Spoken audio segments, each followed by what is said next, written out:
Chapters 8 and 9. Chapter 8. The Last Night. Mr. Utterson was sitting by his fireside one evening, after dinner, when he was surprised to receive a visit from Poole.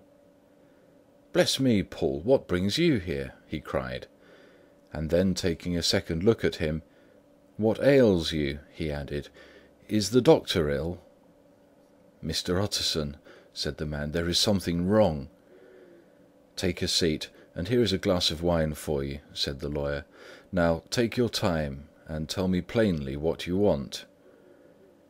"You know the doctor's ways, sir," replied Poole, "and how he shuts himself up.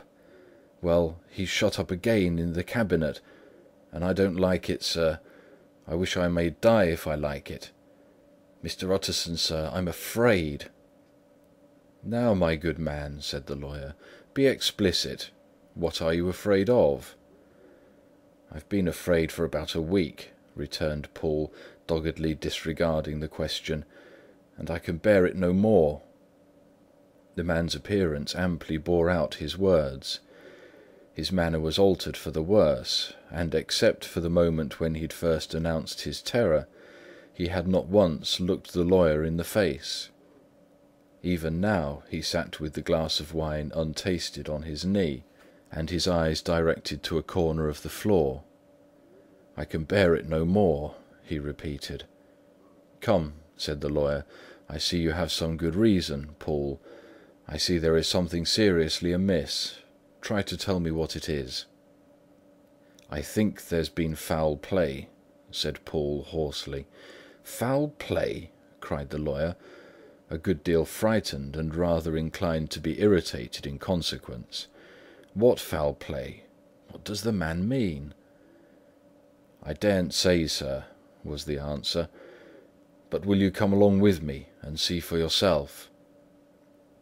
Mr. Utterson's only answer was to rise and get his hat and greatcoat, but he observed with wonder the greatness of the relief that appeared upon the butler's face, and perhaps with no less that the wine was still untasted when he set it down to follow. It was a wild, cold, seasonable night of March, with a pale moon lying on her back as though the wind had tilted her, and a flying wrack of the most diaphanous and lawny texture. The wind made talking difficult, and flecked the blood into the face. It seemed to have swept the streets unusually bare of passengers besides, for Mr. Utterson thought he had never seen that part of London so deserted. He could have wished it otherwise. Never in his life had he been conscious of so sharp a wish to see and touch his fellow creatures. For struggle as he might, there was borne in upon his mind a crushing anticipation of calamity. The square, when they got there, was all full of wind and dust, and the thin trees in the garden were lashing themselves against the railing. Poole, who had kept all the way a pace or two ahead, now pulled up in the middle of the pavement, and in spite of the biting weather, took off his hat and mopped his brow with the red pocket-handkerchief. But for all the hurry of his coming, these were not the dews of exertion that he wiped away, but the moisture of some strangling anguish. For his face was white, and his voice, when he spoke, harsh and broken. "Well, sir," he said, "here we are, and God grant there be nothing wrong." "Amen, Poole," said the lawyer. Thereupon the servant knocked in a very guarded manner. The door was opened on the chain, and a voice asked from within, "Is that you, Poole?" "It's all right," said Poole. "Open the door." The hall, when they entered it, was brightly lighted up. The fire was built high, and about the hearth the whole of the servants, men and women, stood huddled together like a flock of sheep. At the sight of Mr. Utterson, the housemaid broke into hysterical whimpering, and the cook, crying out, "Bless God, it's Mr. Utterson!" ran forward as if to take him in her arms. "What? What? Are you all here?" said the lawyer peevishly. Very irregular, very unseemly. Your master would be far from pleased." "They're all afraid," said Poole. Blank silence followed, no one protesting. Only the maid lifted up her voice, and now wept loudly. "Hold your tongue," Poole said to her, with a ferocity of accent that testified to his own jangled nerves. And indeed, when the girl had so suddenly raised the note of her lamentation, they had all started and turned towards the inner door with faces of dreadful expectation. "And now," continued the butler, addressing the knife boy, "reach me a candle, and we'll get this through hands at once." And then he begged Mr. Utterson to follow him, and led the way to the back garden. "Now, sir," said he, "you come as gently as you can. I want you to hear, and I don't want you to be heard. And see here, sir, if by any chance he was to ask you in, don't go." Mr. Utterson's nerves, at this unlooked-for termination, gave a jerk that nearly threw him from his balance, but he recollected his courage and followed the butler into the laboratory building, and through the surgical theatre, with its lumber of crates and bottles, to the foot of the stair. Here Poole motioned him to stand on one side and listen, while he himself, setting down the candle and making a great and obvious call on his resolution, mounted the steps and knocked with a somewhat uncertain hand on the red baize of the cabinet door.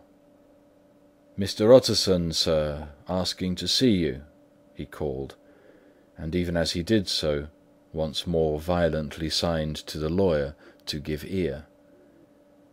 A voice answered from within. "Tell him I cannot see anyone," it answered complainingly. "Thank you, sir," said Poole, with a note of something like triumph in his voice, and taking up his candle, he led Mr. Utterson back across the yard and into the great kitchen, where the fire was out and the beetles were leaping on the floor. "Sir," he said, looking Mr. Utterson in the eyes, "was that my master's voice?"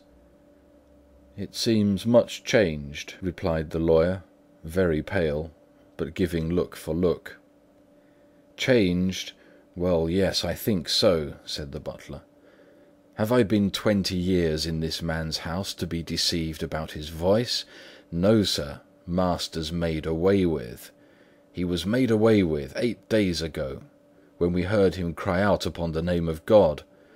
And who's in there instead of him, and why it stays there, is a thing that cries to heaven, Mr. Utterson." "This is a very strange tale, Poole. This is rather a wild tale, my man," said Mr. Utterson, biting his finger. "Suppose it were as you suppose. Supposing Dr. Jekyll to have been, well, murdered. What could induce the murderer to stay? That won't hold water. It doesn't commend itself to reason." "Well, Mr. Utterson, you are a hard man to satisfy, but I'll do it yet," said Poole.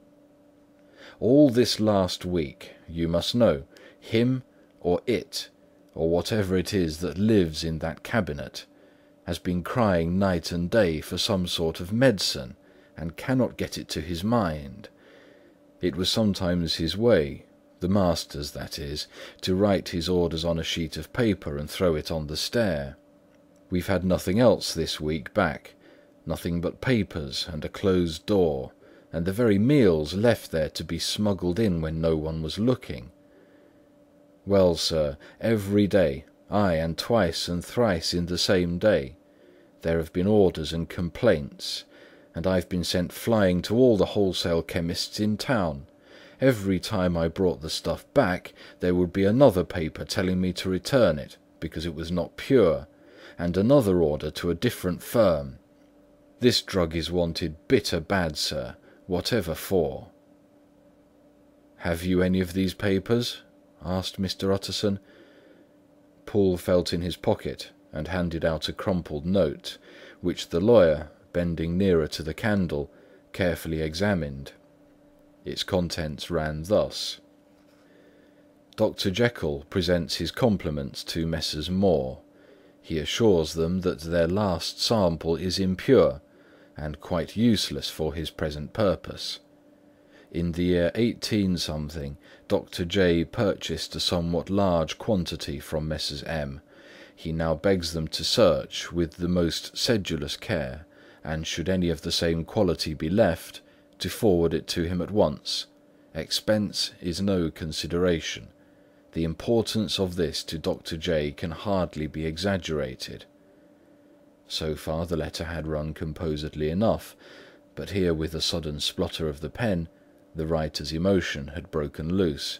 "For God's sake," he had added, "find me some of the old." "This is a strange note," said Mr. Utterson, and then sharply, "How do you come to have it open?"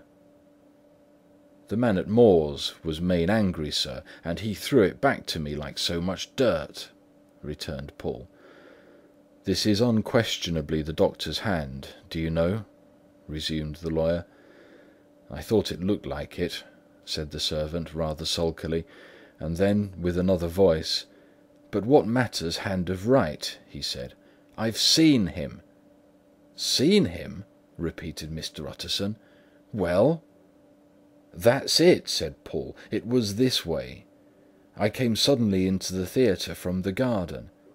It seems he'd slipped out to look for this drug or whatever it is, for the cabinet door was open, and there he was at the far end of the room, digging among the crates. He looked up when I came in, gave a kind of cry, and whipped upstairs into the cabinet. It was but for 1 minute that I saw him, but the hair stood upon my head like quills. Sir, if that was my master, why had he a mask upon his face? If it was my master, why did he cry out like a rat and run from me? I have served him long enough, and then—" The man paused and passed his hand over his face. "These are all very strange circumstances," said Mr. Utterson, "but I think I begin to see daylight. Your master, Poole, is plainly seized with one of those maladies that both torture and transform the sufferer.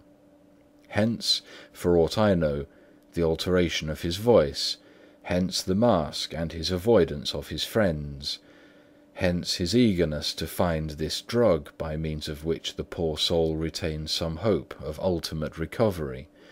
God grant that he be not deceived.